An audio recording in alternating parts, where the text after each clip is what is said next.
My name is Ben Ruddell. I am the Director of Criminal Justice Policy at the ACLU of Illinois. Most of you are probably familiar with the American Civil Liberties Union and our mission to protect civil liberties protected by the Constitution and statutes and human rights laws. My specific role is in the advocacy department in the Illinois affiliate, and so I work a lot in the legislature to try to pass legislation, try to oppose legislation that represents bad, in our view, criminal justice policy. And anyway, I very much appreciate the invitation to speak to you this morning. It means a lot to me to be representing the ACLU in a church on a Sunday, talking to a faith community. That's, I think, something that's been effective and that we need to do more of to advance our criminal justice work, is to forge more and deeper connections with faith communities. And so I hope that this particular group can be one that we have a continuing, ongoing, productive dialogue about some of these topics. And John asked me to talk to you today to focus my remarks on the issues of release and reentry of prisoners, people getting out of prison. So that's what I'm going to try to talk to you the most about. But as you'll see, all the material that I've handed out, or most of the material that has been handed out to you, concerns sentencing reform proposals, which is my very favorite thing to talk about, and I will find a way to tie that in at the end. But I'm going to try to focus on, in keeping with what John asked, on reentry and release. So to frame the discussion, and by the way, if you all have questions, I can try to leave a little time at the end, or if there's something on your mind, please feel free to raise your hand or pipe up and ask a question during the presentation. So in order to frame the discussion, I thought it would be useful to talk about the relationships between people returning from prison and the communities they're returning to, which are typically the same communities that they lived in before they were incarcerated. One hard truth that I've learned about incarceration in Illinois is that people who are often sent to prison instead of getting probation or some alternative sentence, and these are people who that I'm talking about who'd be eligible potentially for something less than prison, but who get a prison sentence. Why does that happen?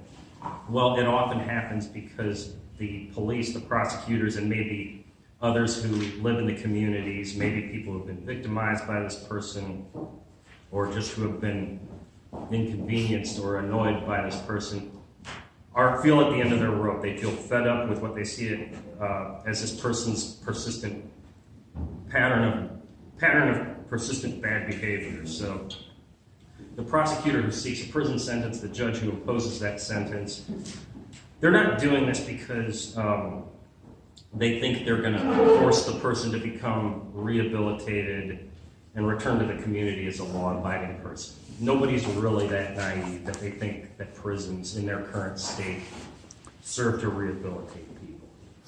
No, the real reason for sending that person to prison is that they feel the community needs a break from that person.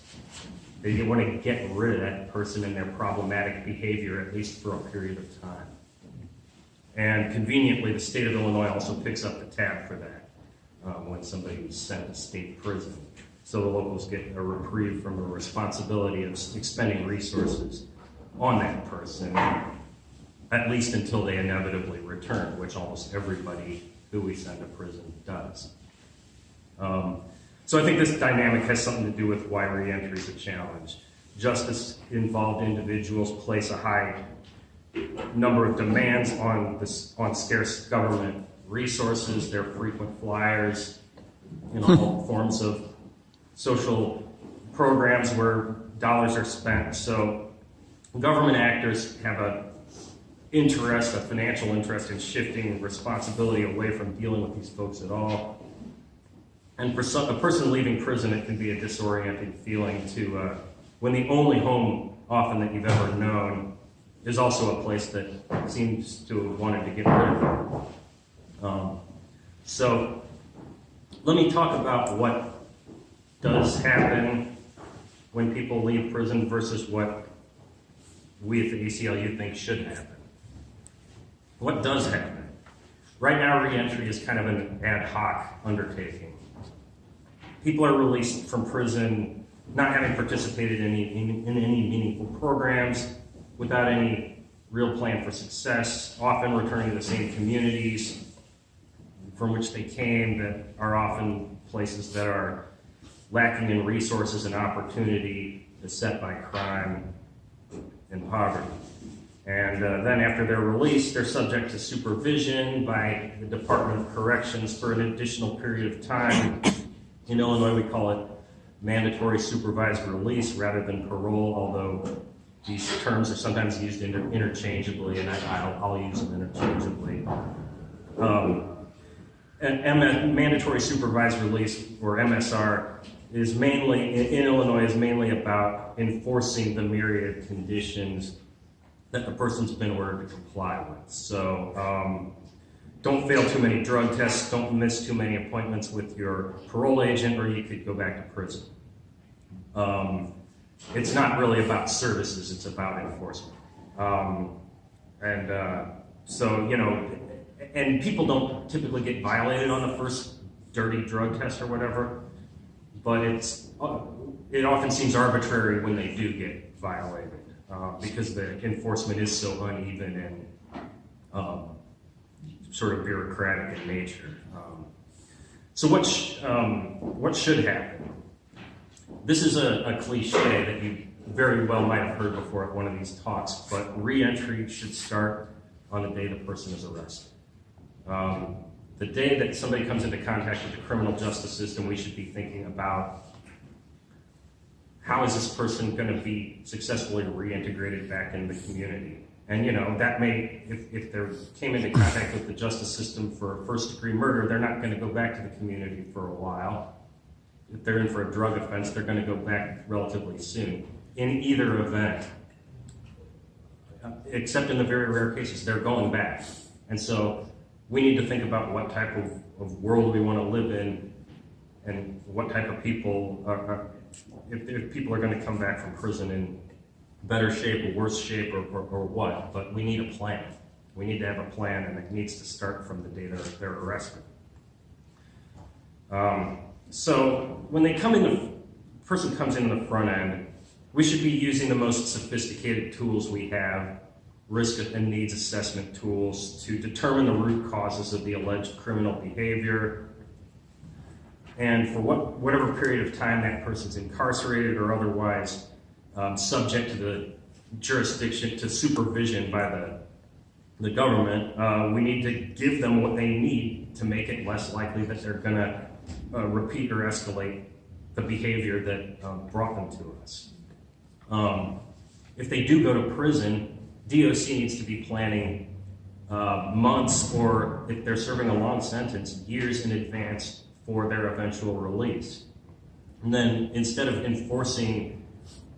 just enforcement of conditions, parole agents' primary function should be to provide people with the supportive services that they need to stay out of prison, which typically includes some combination of housing, employment, education, job training, behavioral health treatment, counseling.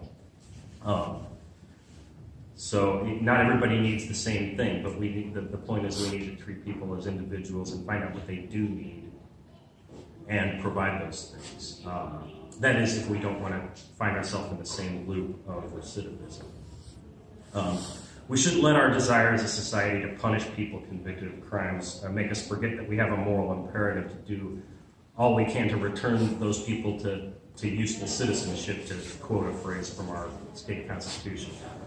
And I say it's a moral imperative, not just because I think people can change and be redeemed even after maybe having done some pretty terrible things, although it's true that I do believe I'm saying it's a moral imperative because no matter who we are, no matter where we live, whether we consider ourselves liberal or conservative, or what brought us to this issue, or whether we think we care about it a little or a lot, I'm pretty sure that there's one thing that every single one of us can agree on, that we want out of our criminal justice system, and that's fewer instances of people being victimized by crimes. Who doesn't want that?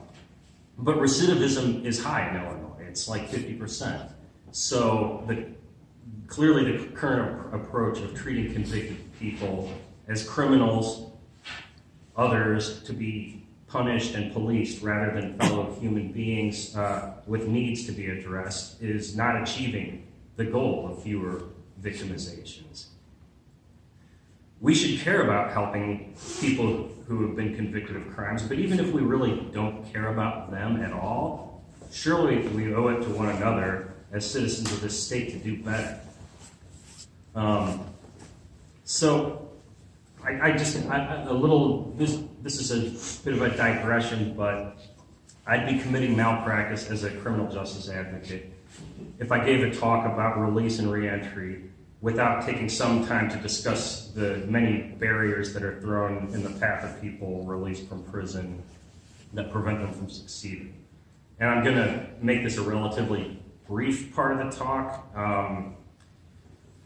mainly because this is an area where we meaning not just the ACLU, but the broader community of criminal justice reform advocates, are making slow but steady progress in the legislature on rolling some of the bad policy that exists back. But let me talk about what some of the issues are, just briefly. So things like housing, employment, and education are a lot harder to access when you have a criminal record. It's perfectly legal to refuse to rent an apartment to somebody because they have a criminal record, and many landlords do just that. In many cases, public housing authority policies make people ineligible for subsidized housing on the basis that they have criminal records or other factors that tie into that. So it should be no surprise that people coming out of prison have a hard time finding a place to live often, and without a stable place to live, it's hard to find a job, it's hard to find the stability you need to not fall into the patterns that lead to recidivism. Employment is probably it is the single most important thing when it comes to recidivating or not. If you've got a job, you're so much more likely to stay on the path to success than if you don't have a job. But it's also legal to discriminate against applicants for employment because they have criminal records. And it's become common practice in many, if not most, businesses to do background checks on prospective employees and often to just automatically disqualify those who've had involvement with the justice system.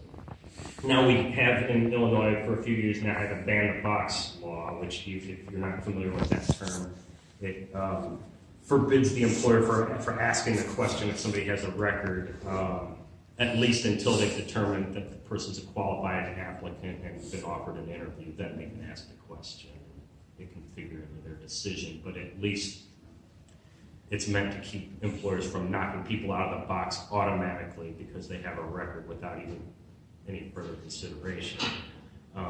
And so that's one of the sort of imperfect solutions. Does that come from? We think so. It's a relatively recent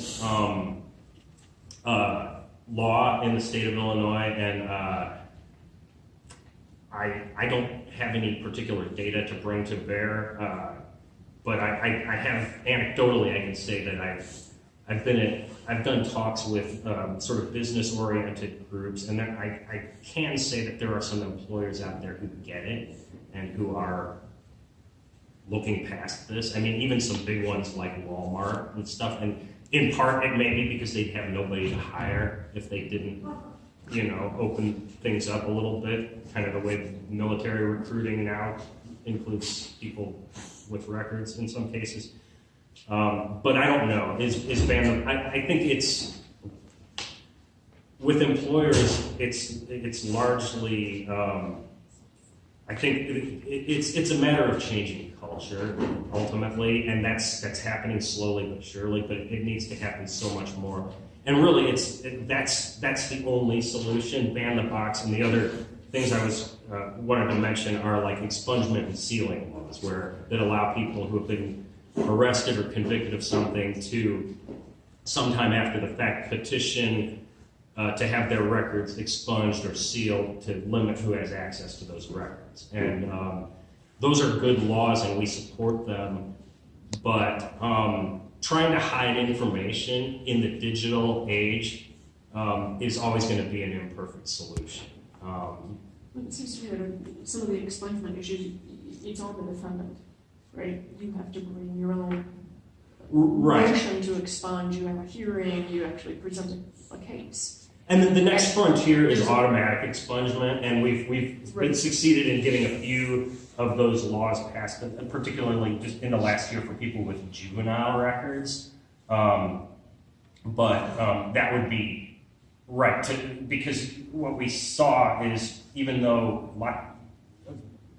there's not a huge number of people who are eligible for expungement, but of those who are, very few are accessing.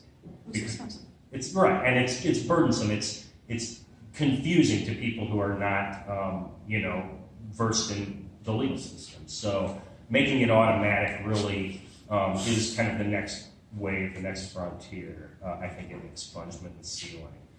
But as I said, even if you expand those laws greatly, there are databases on LexisNexis or similar places you can subscribe to and find out all kinds of information about all kinds of people. And the fact that a judge somewhere has ordered this stuff expunged and sealed is not going to save you. If somebody really wants to find that information out, there are ways to find it out. And so what we need in employment is really a culture change where employers understand that in most cases, there are fears of liability for negligent hiring in the event that somebody does something wrong on the job are overblown, if not completely illusory, and recognize that formerly incarcerated people can be trustworthy and loyal employees, and that they're this untapped resource in the labor force. Is there any prospect, for legislation that would exempt employers from any such liability in the case of hiring non-violent former offenders? I think there have been, I know that there have been lots of discussions around that very topic. I haven't seen a bill move forward, and we haven't tried to advance one, but I think my understanding is the current state of the law, really, this isn't the worry that people make it out to be. So a piece of legislation would really be about going the extra mile to assure employers that, look, you don't have to worry about create a topic of conversation that would then focus their attention in a different way. Yeah. And finally, just I want to mention higher education. There's a bill out there, and the bill number escapes me, but it's one that ACLU is working on behalf of, that would bring ban the box to higher education. So a college or university wouldn't be able to refuse to offer admission to somebody, an applicant, without sort of looking at the entirety of their application. And once they kind of clear that first bar, then they can consider this information. But it makes sense if we want people to be on the path to permanently staying out of the criminal justice system, that we support their path to attaining education, including higher education. So I told you I was going to tie in sentencing reform, because that's what all my material's about. Right. Before that, two things.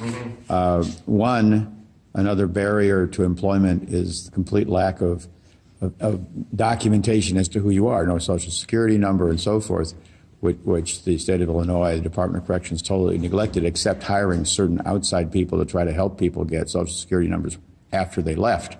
And there was some modest legislation in December that increases to some extent the obligation of the Department of Corrections to actually prepare people with those minimal documentation that, apart from any employer preference or prejudice, the lack of which would eliminate job possibilities. How is that working? And are there things that can be done to scrutinize more carefully what the Department of Corrections is doing with that new legislation?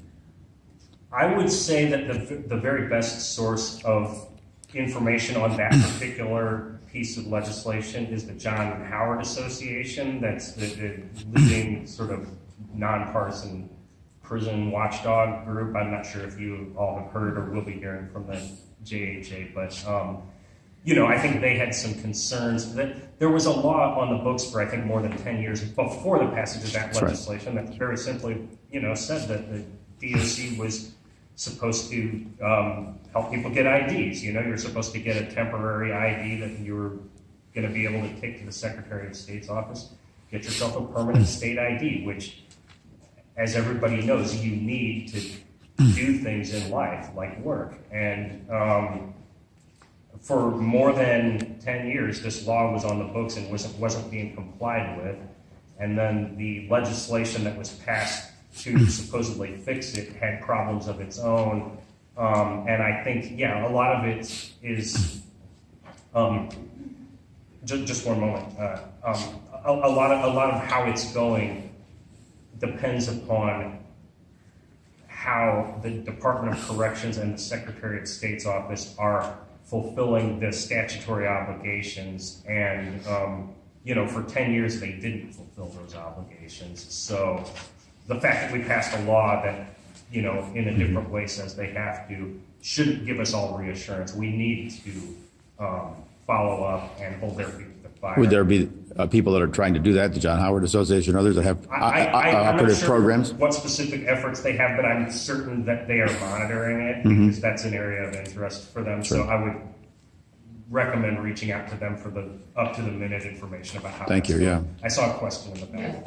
Yes. Speaking of the IDs, I'm relatively new here to the state, and when I went to get my Illinois driver's license, as always, was waiting forever in the DMV, and I was seated beside an older black fellow who had a plastic bag full of things, with him, a clear plastic bag full of things with him, and so because we sat there for so long, we became best friends. And in the course of our conversation, it seemed that he had just gotten out of a halfway house or something, and he was now trying to get his driver's license so that he could go out and get someplace to live and someplace to work.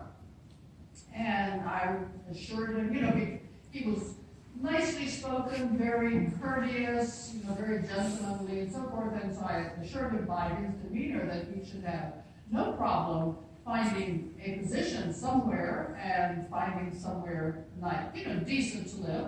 Well, anyway, his turn came before mine, and when he got up there, he was refused a driver's license because he had having come from where he came, he had no address, and he had no electric bills or anything like that, and so now, he was so upset. He was just crushed. And being new to the state, I had no idea of any place that I personally could refer him to, but I just felt like running after him and taking him with me and let's go find something. Because I say being new, I just had no idea what resources might be available. But I think that's a perfect example of what you're saying, that here's someone who is in a position and wanting to now get back into a positive life, is unable to do it because of the regulations that exist. Yeah, that's so upsetting. Especially because. Then I can imagine him going out and getting some drugs right now, because it's like, why bother? They're all against me. So. Yeah, the fact that he's not even coming from prison. He's coming from, we don't call them halfway houses in Illinois, we call them adult transition centers, but still, that's the place they're supposed to be transitioning. You wouldn't be identification be part of that transition? It just, I was before the passage of the most recent legislation, I was in a legislative committee, and the topic of why this 10-year-old law wasn't being enforced came up, and one of the legislators on the panel summoned the representative of the Secretary of State's office and summoned the representative of the Department of Corrections and said, why, gentlemen, haven't you been following this law? And both of them said, with a straight face in front of a room full of legislators that, well, the problem, Representative, is that some of the people in our custody, we don't really know who they are. Are you kidding me? You know enough to incarcerate them and deprive them of their liberty, but you don't know who their identity, and you're not bothering to find out. It boggles the mind, but such is the broken criminal justice system that we're trying piece by piece to rebuild. Is that representative of what happens at the Secretary of State's office for driver's licenses? If people have to have homeless people cannot get driver's licenses. Is that the effect of? Do you know? I can't really speak to the experience of homeless individuals, but I assume that they do, because many of the things that suffice for proof of identity are mail to an address, and if you don't have that, then you better have your birth certificate and social security card, and a lot of people don't have those things. One more question.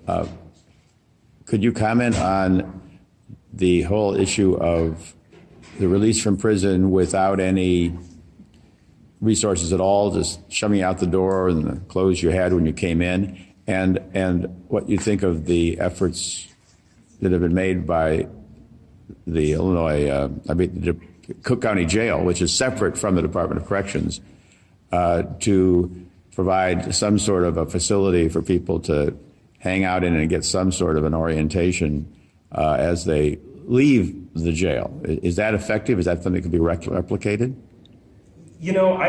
I to the extent that they're doing it, it's a good thing, and I think there was some legislation passed over the veto session that had some provisions in it about transitional housing from people, like trying to put into place some supports for transitional housing for people coming out of prison. Now, I'm not sure there's any money attached to that, but they are at least trying to nudge things in the right direction. I think that the Cook County Jail and the Sheriff's Office have shown some willingness to be innovative and to do some unconventional things. And to the extent that I'm not super familiar with how widespread that program is, so I suspect, not everybody's benefiting from that, but it's to the extent they're doing it, I say it's a good thing. But we need to be doing so much more and be doing it on a statewide and systematic level, and to have a plan. This isn't something we do ad hoc. This is something it should be predictable that people coming out of jail, coming out of prison, oftentimes are going to have housing needs, and so how do we deal with that? And I won't even, other than just mentioning it, this is another whole can of worms, but people convicted of sex offenses don't get to get out of prison at all, even though they've served their sentence, because they can't find a place to live that complies with all the various restrictions on where they are allowed to live. And so they end up serving their entire term of mandatory supervised release, which now in some cases is life in the Department of Corrections. And so they're serving a life sentence for something they should have been released from prison years ago. And there are over 1,000 people like that sitting in our prisons today. So just, sex offenses is a whole other topic, but I just wanted to bring that up. Yes? Well, on that point, I don't know if you saw in the interviews a few days ago, a former Roman Catholic priest was convicted of having killed a teacher who had come to him for confession back in the early 60s. The teacher was in her early 20s, and she was found in a bathtub, and anyway, the priest had a story was lived for 50 odd years without, recidivating, if you will, but at liberty. This was in Hidalgo County, Texas.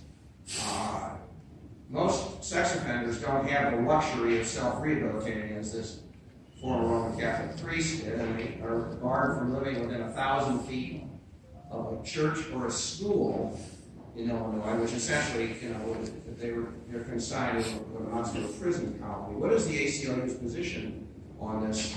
Are they trying to legislatively change this, particularly in light of a recent case in Indiana in which the state sued a church for allowing a convicted sex offender to become a member? And lost under First Amendment freedom of association grounds? Well, the answer to your question is, are we right now actively pursuing legislation to, well, first of all, our position is that the sex offender laws are ludicrously unjust, and that just rank politics of tough on crime has just led to piling on and vilifying this population and painting them with such a broad brush. There are such things as, really evil, recidivating child predators. Those people do exist, but it doesn't do us any favor when we broaden the category and act like everybody who's been convicted of a sexual offense falls into that category. And that's what we've done. So our position is that the laws need lots and lots of change. We are not currently trying to advance a bill, and part of that, well, all of that really comes back to the rank politics that I'm talking about. It's good luck advancing that bill right now in this environment. We are principled people, but we like to make gains and get wins. And right now there's a task force. I know that's weak sauce, but the legislature created a task force to look at these laws, and that work is ongoing. And whether that amounts to anybody summoning the will to take a hard look at sex offender laws in this state, I don't know. And when we feel the time is right, we will be more aggressive on this issue. But it's the degree to which, even reform, even if you want to pass a reform bill, a criminal justice reform bill, the very first price, there are numerous compromises you need to make to get through the political process. But the very first thing everybody's going to ask you to do is, well, let's make sure it doesn't apply to sex offenders. Like, carve them out. So that's just the reality of Springfield. So I just wanted to tie in my pet topic of sentencing reform, which is what all the material that's the voluminous written material that's been handed out concerns. So, believe me, I've shown remarkable restraint up to now, not talking about this stuff. But you have 20 more minutes at least. But I assure you, there's a connection between reentry and release and sentencing. It's not going to be inexpensive to provide people leaving prison with the tools they need to stay out.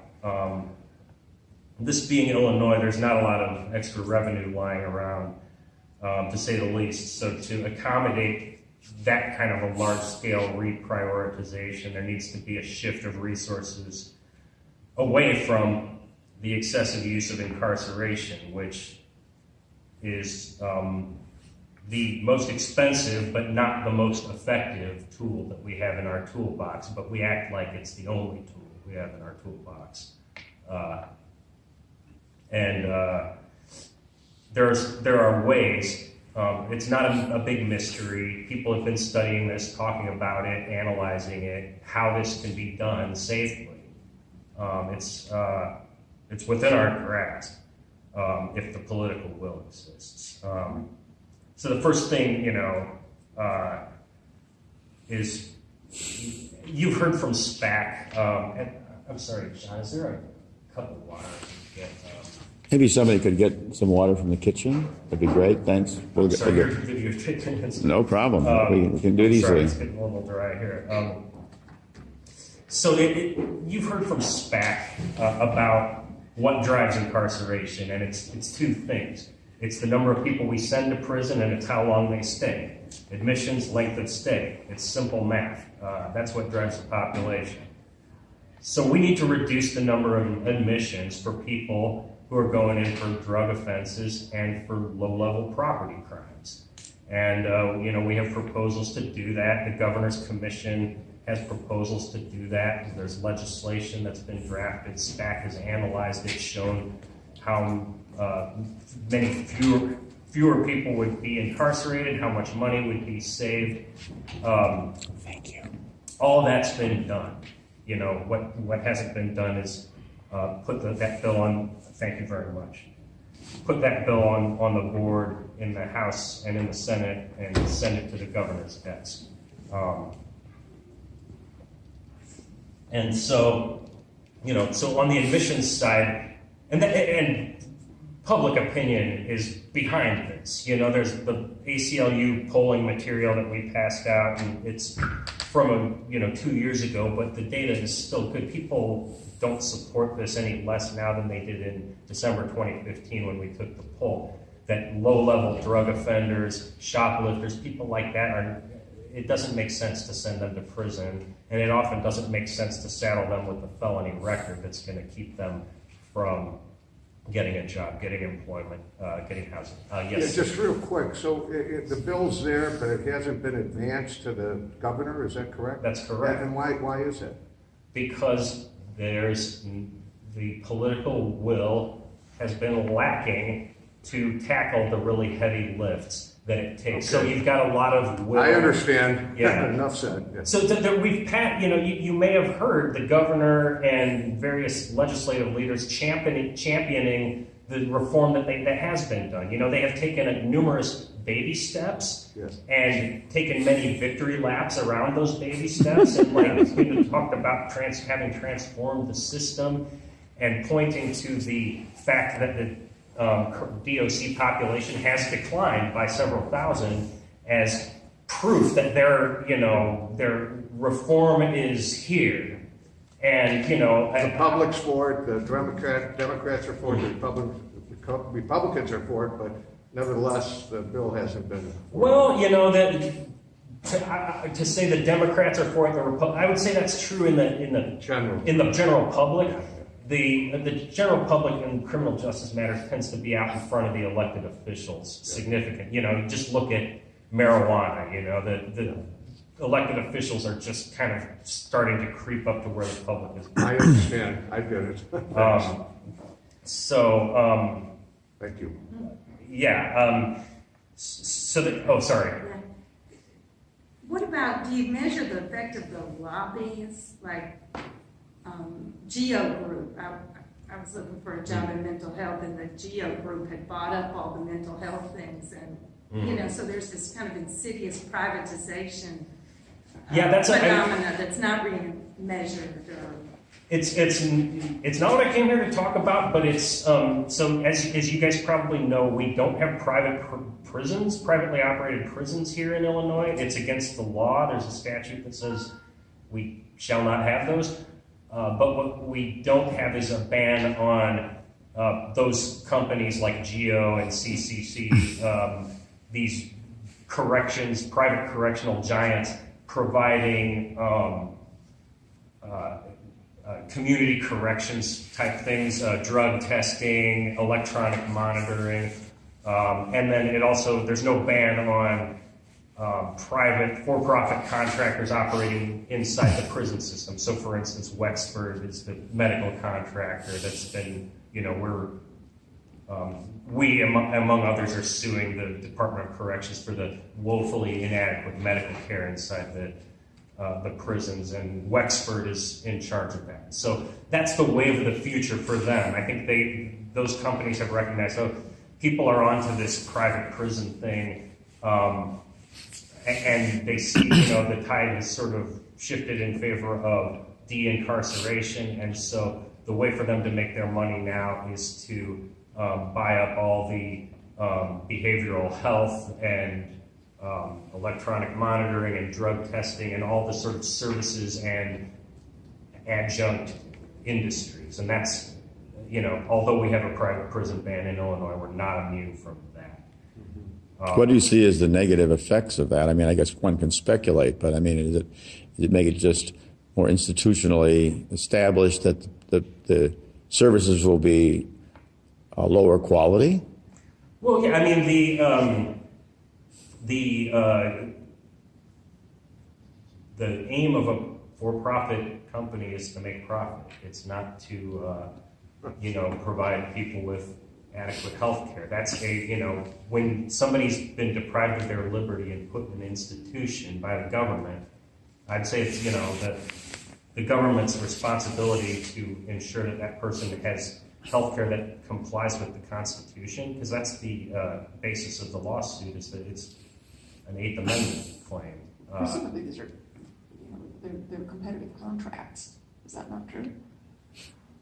Yes, it's true. I mean, you can't say, we'll charge you a lot to give terrible care. I mean, the state's not going to sign on for that. Well, but they might sign on to paying as little as possible for terrible care, which is part of the lawsuit, I suppose. I think the state is getting charged a significant amount, and care is undoubtedly terrible. So, I mean, that's competitive process or not, that's the reality. I talked a little bit about admissions. Let's talk a little bit about length of stay. Actually, I have a little bit more to say about admissions. It makes. I was talking about the economy, the efficiency argument of it. Just the fact that these low-level people that everybody agrees ought not to be going to prison, and are going to go back to their communities anyway. Let's not send them to prison. Let's supervise them in the community. That's more cost-effective. It costs so much money to take somebody to Stateville, give them a medical exam, take their fingerprints, run them through the whole reception and classification process. Several days later, a truckload of paper documents follows them because there's no electronic data sharing. It's all the most Byzantine system you can possibly imagine. And so we spend like $50 million a year trucking paper around and doing that, like $1 million a week on that. Might that money be better spent, on providing actual services in the community that keep, people from falling into these patterns time and time again? I wanted to comment on that too, but I worked on the grand jury, this drug commission that was putting people 50 a day for low-level offenses with the idea that they would, get a fair trial, which they did. They'd get plea bargain. But the whole time, I noticed it was all paper at Cook County Jail. And I was like, why not electronic? They go, I don't know, because they don't want to be measured. If it was electronic, it'd be very easy to see the problem. Yeah, when I started practicing law in 2001, I was in the, went to the Daily Center every day, and it surprised me then that, wait, carbon paper? That's what we're using? They're still using that stuff. It's incredible. Deliberate. I think it's actually part of being an institution that doesn't care about progress. That doesn't care about progress or doesn't want to be cutting edge. I've been in nonprofit world and anyway, I don't think it's intentionally malevolent exactly. It's just laziness. It's also the expense of it. I mean, It's sort of laziness. even if you look at the airline industry, wow, couldn't they spend 3 months and bring in McKinsey and have them revamp all of TSA and how our bags work? They don't have the money, right? So many of you look at the court system. I practiced law a billion years ago, and it was all carbon copy because that's how we did it. Yeah, I could be And wrong. so then you're like an old lawyer like me, and you're like, where'd you get me money? Yeah, you got some carbon. That's sort of how you do it. Exactly. And the idea of suddenly, bringing in the expense and somehow making it all wired, I do think it's not intentionally. It's big horrible. picture stuff. But It's just inefficient. I think it can be malevolent though, and people say that's a conspiracy theory, but if you don't want people, if you're corrupt and you don't want anybody to know it, don't measure it. Well, it's very hard to, whether intentional or not, it's very hard to get any kind of data, court data, when you're dealing with a paper system, and you don't have digital records.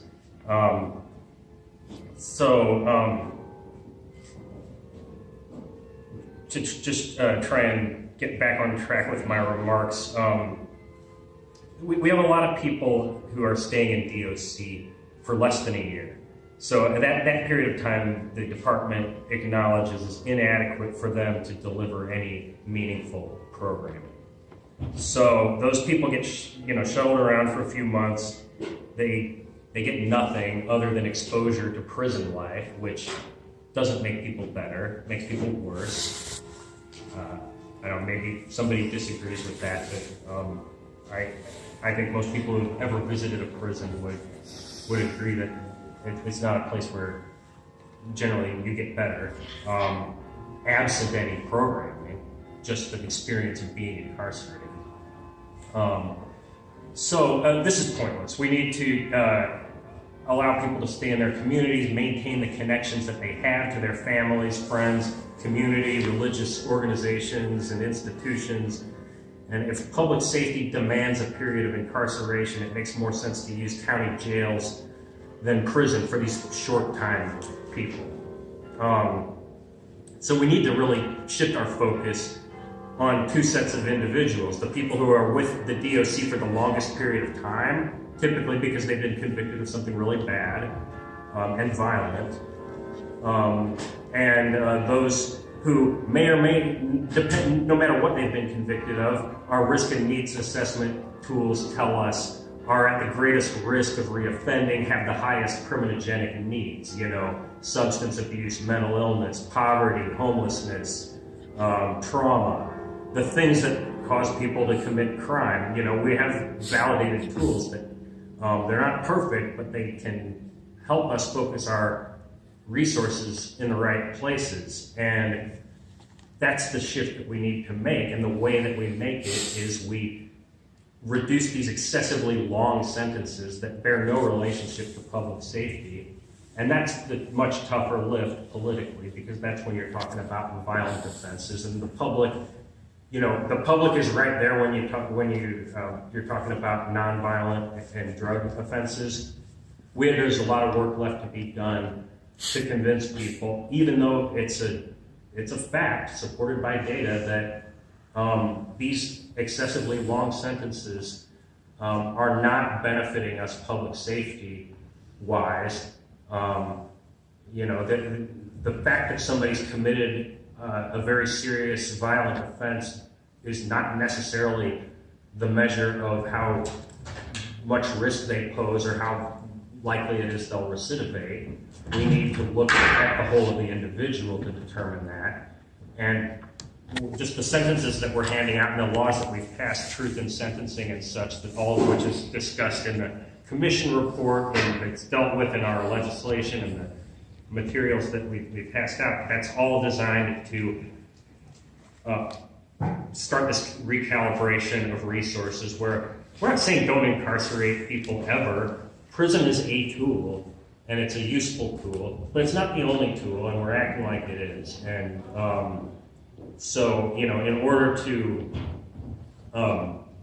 provide people a meaningful reentry that we're supporting them in, it means first of all, we need to shrink the population and focus on who's actually dangerous and make communities deal with the people in those communities because they're coming back, sending them away to Stateville, down to Menard, to Joliet, to wherever they're sending them, and then coming back to the west side of Chicago or the south side of Chicago. It's not a good use of our resources, and it's not a good policy for public safety, and the recidivism numbers tell the tale. So I'll take questions for the remainder of the time.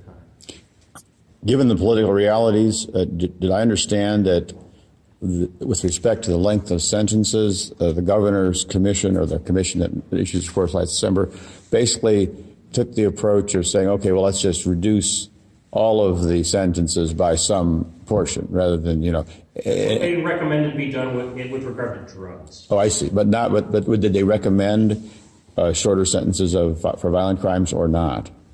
Well, what they recommended is a rollback, a modest rollback actually, but a rollback of the truth in sentencing laws. So the truth in sentencing laws, I hate that name, but that's the name by which they're commonly known, so that's the term I'll use. Say that people convicted of certain crimes, it's always by offense, may not receive any good time off their sentence for good behavior and program completion, etc.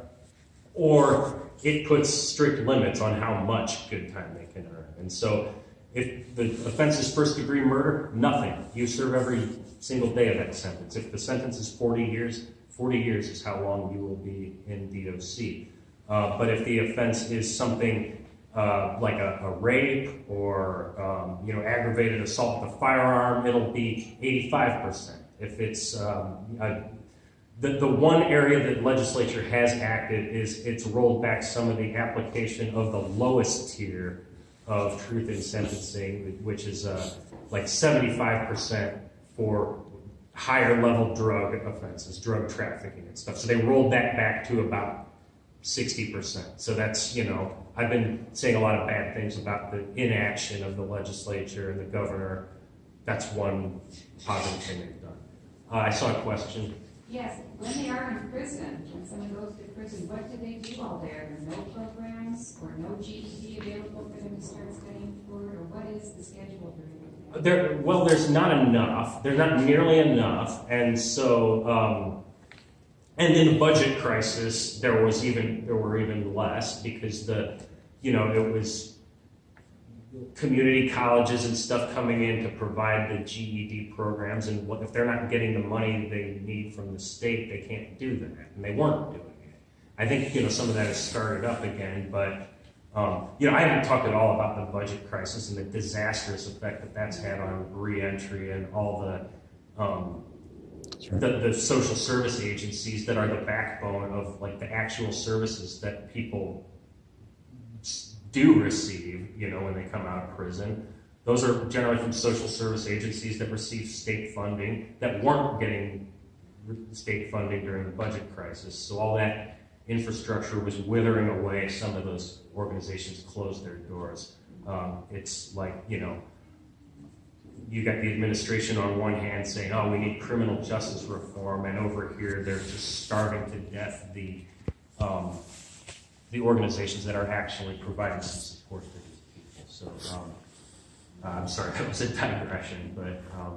Couple more questions? Yeah, I've been working with the Alliance Against Racist Political Repression. We're trying to get 150 more people who were wrongfully convicted based on being tortured, and then, confessing and then stuck in jail. And then they say, we were tortured by the John Burge or people like him, but they're still in jail 40 years later. Do y'all have any resources to help in this situation? Well, I know that there is there's a torture commission that was created legislatively to at least ostensibly allow people a path to asserting these claims and having their cases reopened. And I know it wasn't the John Burge case, but you may have heard of the mass exoneration that happened, that State's Attorney Fox's office. She's only let she's doing the right things, but 20 or so out of... With regard to the, I think Watts was the name of the corrupt officer who was shaking people down. And so 15 people or something that were wrongfully convicted had their convictions voluntarily, reversed by the state's attorney's office because, they saw I believe in Kim Fox, and I think she's doing good things and is going to do even better things. But it's part of its naked self-interest. The writing is on the wall. They're lawyers. They look at these cases. They understand they're not going to withstand the scrutiny of the appellate courts, and why fight on the wrong side of that battle that you're going to lose? But, it seems like there's there's a cultural problem, is what Kim Fox said.